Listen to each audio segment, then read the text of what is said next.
देश और प्रदेश पे आई आपदा के बीच राष्ट्रीय सनातनी संगठन के राष्ट्रीय अध्यक्ष पिंकी सिंह अपनी सेवा की पुरानी अंदाज में हैं और गांव-गांव घूमकर जरूरतमंदों की जरूरत पूरा कर रही है। दरअसल पिंकी सिंह अपने संगठन के विस्तार को लेकर और बिहार की स्थिति को जानने के लिए सेवा यात्रा प्रारंभ किया, जो कि विश्व की प्रथम लोकतांत्रिक गणराज्य वैशाली की पावन धरती से शुरू हुई। इस दौरान पिंकी सिंह ने लालगंज विधानसभा अंतर्गत कई पंचायतों का भ्रमण किया एवं इस दौरान लोगों से मिलकर बिहार के मुख्यमंत्री द्वारा चलाई जा रही योजनाओं की हकीकत से भी रूबरू हुई। क्षेत्र भ्रमण के दौरान लोगों से मिलते जुलते उनकी तकलीफ को जानते हुए हर जरूरतमंदों को उसके जरूरत के अनुसार राशन सामग्री, तिरपाल के साथ साथ आर्थिक मदद भी किया। मीडिया से बात करते हुए राष्ट्रीय सनातन संगठन की राष्ट्रीय अध्यक्षा सह पूर्व जदयू नेत्री पिंकी सिंह ने बताया कि बिहार सरकार की लगभग योजनाएं कागज पर ही चलती है। धरातल पर मुखिया से लेकर वार्ड सदस्य तक जनता को लूटने में लगे हुए हैं और जनप्रतिनिधि जनता से ज्यादा अपने विकास करने में लगे हुए हैं। सेवा करते नजर नहीं आ रहे, लेकिन पंचायत चुनाव के डेट आते ही फिर समाज सेवा के नाम पे जमीत नजर आ रहे हैं। क्या कुछ कारण है? कारण यही है कि समाज सेवा ही करना है हमको, राजनीति तो करना नहीं, जैसे कि आप लोग को पता है। और जैसा आप लोग बोल रहे हैं कि पहले नज़र नहीं आ रहे हैं, तो सभी को पता था कि मेरे साथ क्या हुआ था। ये किसी से छिपा हुआ नहीं है, सारे मीडिया भाई लोग जानते हैं हमारे कि हम थे नहीं, हम जेल चले गए थे, 7-5 को गिरफ्तारी हो गई थी मेरी। और बस आए तो पता चला कि इस तरह के यहाँ के लोगों को समस्या है, तो बस इसीलिए हम आए, क्योंकि सेवा ही उद्देश्य है हमारे संगठन का। राष्ट्रीय सनातनी संगठन का उद्देश्य सेवा ही है। क्या समस्याएं मुख्य रूप से नजर आई आपको? समस्या तो अब मैं क्या बताऊँ, आप मीडिया भाई लोग सभी लोग साथ साथ थे और साथ साथ शुरू से देखे हैं, आप लोग घूमे हैं साथ में, सब देखे हैं। सबसे बड़ी चीज़ है कि यहाँ का जो मुखिया है वो सबसे ज़्यादा भ्रष्ट है, सबसे ज़्यादा। उसके लिए तो जितना शब्द आप उपयोग करिए वो कम है। मैं कुछ बोल नहीं सकती, शब्द नहीं है मेरे पास, और मैं ज़्यादा कुछ गलत भाषा का प्रयोग भी नहीं करूँगी, क्योंकि मेरे ये शोभा नहीं देगा हमको और भाषा में उपयोग करी तो। लेकिन हाँ, मुझे बहुत तकलीफ़ हुआ, मैं बार बार ये बोल चुकी हूँ कि ये जो पंचायत रहा है मेरा, खास करके ये जो मोहम्मदपुर बुजुर्ग पंचायत है ये, हाँ, तो ये पंचायत मेरे काफ़ी मेरे करीब रहा है और काफ़ी यहाँ के लोगों से मुझे प्यार मिलता रहा है शुरू से, और मैं संगठन की शुरुआत भी यहीं से करी थी। तो बस इस कारण से मुझे यहाँ आना पड़ा, और यहाँ के लोगों को तकलीफ़ में देख करके खास करके मुझे बहुत ज़्यादा तकलीफ़ आज हुआ है। बहुत सारी समस्या, बहुत सारी ऐसी महिलाएं हैं जिनको बहुत, अभी तो जितना हो पाया है हम लोगों से हम लोग किए हैं मदद, लेकिन बहुत सारा ऐसा मदद का ज़रूरत है और हम लोग आगे भी करेंगे। सबसे बड़ी चीज़ है कि यहाँ की जो महिलाएं हैं उनको, बहुत सारी ऐसी महिलाएं हैं जिनको वृद्धा पेंशन तक नहीं मिलता है, विधवा पेंशन नहीं मिलता है, मुखिया जी का इंदिरा आवास नहीं मिलता है। यहाँ तक कि आप ही लोग को वो बताई हैं, वो लोग मीडिया भाई लोग को ही बताई हैं, मैं क्या बताऊँ इस पर, कि मुखिया जी परसेंटेज भी लिए हैं, 20,000 घूस लिया गया है। बहुत तरह का ऐसा बात है, ये मैं नहीं कह रही, ऐसा लगे लोग को कि मुखिया का चुनाव अभी आ रहा है नज़दीक, तो ऐसा हो कि पिंकी सिंह को राजनीति करना हो, चाहे किसी को सपोर्ट करना हो, चाहे खुद कुछ करना हो। तो सबसे पहले मैं डाउट क्लियर कर दूं सभी का कि कोई चुनावी मुद्दा नहीं है, कोई चुनाव के लिए, कोई वोट के लिए हम लोग यहाँ नहीं आए थे। हम लोग बस सेवा करने आए थे, बस सेवा का भावना से हम लोग इस पंचायत में आए थे। और अभी यहाँ से शुरू हुआ है हमारा कार्यक्रम, जो हमारा सेवा करने का उद्देश्य अभी आगे चलेगा, और जिसको भी ज़रूरत होगा सेवा करेंगे। तो बहुत सारी ऐसी समस्या, मुखिया जी को ध्यान देने की ज़रूरत है, और मुखिया जी अब नहीं मुखिया है भी नहीं, पावर उनका पूरी तरीके से जा चुका है।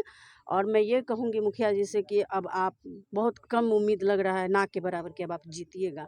और अगर जनता यहाँ की थोड़ी सी भी अगर समझदार होगी, थोड़ी सी भी अगर बुद्धि का उपयोग करेगी, तो मैं ये कहूँगी उनसे कि आप ऐसे जनप्रतिनिधि को ना चुने कि जिसको आपकी चिंता नहीं है। देखे ना, एक महिला को, बेचारी बुजुर्ग थी, पानी में घुस करके आ रही है, पानी में उसका घर डूबा होगा, तो अब मुखिया जी पूछने भी नहीं गए, देखने तक नहीं गए हैं। तो आपको क्यों चुन रहे हैं लोग, क्यों चुन रहे हैं आपको? हम आपको अपने लिए चुन रहे हैं कि आप हमारी समस्याओं को सुनिए, हमारे दुख दर्द को समझिए। लेकिन नहीं, मुखिया जी तो समस्या तो दूर जाने दीजिए, देखने तक नहीं आए हैं। हम पटना से चल के आए गए, हम जेल से छूटे तब हम आ गए, और आप जेल से छूटने के बहुत कम समय में ही हम आए हैं। ऐसा नहीं है कि बहुत 2-3 महीने बाद हम आए हैं, ऐसा भी नहीं। जैसे हमको पता चला, यहीं के लोगों के माध्यम से पता चला हमको, आए हम देखने के लिए। हम जब उतना दूर से आ सकते हैं तो मुखिया जी तो यहीं रहते हैं, तो वो क्यों नहीं, जबकि यहीं पे घर है उनका, इसी गांव में घर है उनका, तो वो क्यों नहीं आ सकते हैं? तो आप इसीलिए, आप इसी से समझ लीजिए और देख लीजिए। मैं ज़्यादा क्या बताऊँ यहाँ की जनता को कि क्या मुखिया जी हैं, क्या उनका काम है, क्या है, कैसे है, कैसे मैम, करते आज हैं से वो। सेवा यात्रा का शुरुआत किया गया है वैशाली से, लोकतंत्र की भूमि से। क्या ये यात्रा कहाँ तक जाएगी?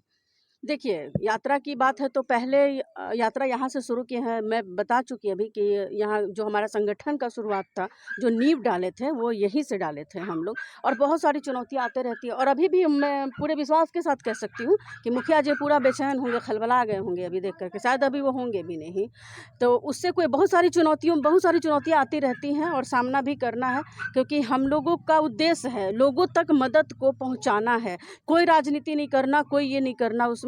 और हाँ, ज़रूरत पड़ी तो हम लोग सबको मदद करेंगे। बिहार में अभी खास करके बिहार को टारगेट करके हम लोग चल रहे हैं, तो बिहार में जिसको भी मदद की ज़रूरत होगी उसको हम लोग मदद पहुंचाने का काम मैम, सनातनी जरूर संगठन करेंगे। है, क्या सिर्फ हिंदुओं को ही मदद पहुंचाई जाएगी अरे नहीं, क्यों या पहुंचाई मुसल जाती है? नहीं, ऐसा नहीं है। फिर वही हिंदू मुसलमान लेकर के आप लोग आ नहीं, गए, संगठन ऐसा नहीं है सनातनी कुछ। संगठन तो हो सकता है, गाँव नहीं को नहीं हो, नहीं कि सिर्फ नहीं हिंदुओं को ही मदद सनातनी मिले। नहीं, ऐसा नहीं है। अभी हमारी मुस्लिम हमारे संगठन में भी हैं, एक मुसलमान भाई थे हमारे, उनकी मदर मिली थी, अभी उनकी माता जी मिली थी, तो पता चला कि उनकी माँ है, तो ऐसा नहीं, वो मुस्लिम है। अब मुस्लिम बहन लोग को भी हम लोग अभी मदद करके आए हैं, तो ऐसा संगठन का उद्देश्य नहीं है। बार बार कह रहे हैं कि हिंदू मुसलमान को लड़वाना हम लोगों का उद्देश्य नहीं है। हम लोग ऐसे लोग चाहते हैं जो हिंदुस्तानी है और हिंदुस्तान में रहें, चाहे वो मुस्लिम हो और हिंदू हो, सिख हो, ईसाई हो, किसी भी धर्म से हो। ठीक है, हमारा हिंदू संगठन है, हम लोग हिंदुत्व के लिए काम करते हैं, हम लोग सनातनी की बात करते हैं। तो मतलब वो नहीं है कि मतलब हिंदू संगठन है तो सिर्फ हिंदू के लिए भी काम करेगा। कोई भी धर्म के लोग, उनको मदद की ज़रूरत है तो हम लोग उनको बिल्कुल मदद पहुंचाने का काम करेंगे। ऐसा नहीं कि वो मुस्लिम है तो उनको मदद पहुंचाने का काम नहीं, आगे भी पहुंचाए हैं मदद और आगे भी पहुंचाएंगे। मतलब मदद के नाम पे आप अपने गांव में क्या कुछ बांटा है, कितने लोगों के बीच बांटे हैं अपने गांव में, अभी जहां आप गांव में बांट रहे यहाँ हैं? पे जी, यहाँ पे बहुत सारी चीज़ें बाँटे हम लोग, राशन बाँटे, और जिनको तिरपाल की ज़रूरत थी, जिनको रहने के लिए घर नहीं है, जिनको ज़रूरत है, और उनको तिरपाल तक बाँट दिए हम लोग, और कुछ नगद भी दिए उनको, और कोशिश किए हैं, बस कोशिश किए हैं हम लोग मदद करने का। हाँ, उतना तो नहीं कर सकते हम लोग, अब पूरा भरपाई नहीं कर सकते, कोशिश कर सकते हैं। जितना हुआ है हमारे संगठन से उतना हम लोगों ने मदद पहुंचाने का काम किया है। और आगे भी सबसे एक महिला ऐसी थी जो जिनको रहने के लिए घर नहीं, वो बगीचे में रहती हैं, उनकी बच्चियां हैं, लड़की है खास करके, तो बहुत सारा ये बहुत गलत है। मुखिया जी को खास करके इस चीज़ पर ध्यान देना चाहिए कि बच्चियां और खुले में रहती हैं, और आपको पता है कि अब अभी का जो हमारा समाज है वो महिलाओं और बच्चियों के लिए किस तरह का माहौल है हमारे बिहार में, हमारे देश में खास करके सेफ नहीं है।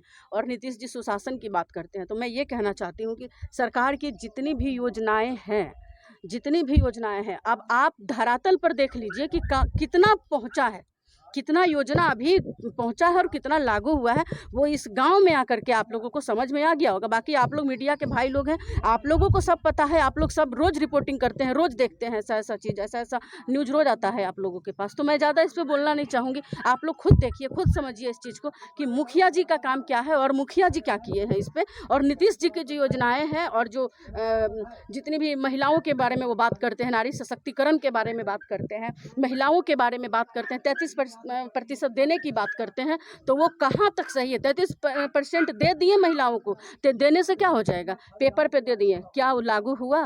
मेरा ये सवाल है, क्या महिलाएं सुरक्षित हैं बिहार में? चाहे वो किसी भी मतलब किसी भी फील्ड से आप ले लीजिए महिला को। सुशासन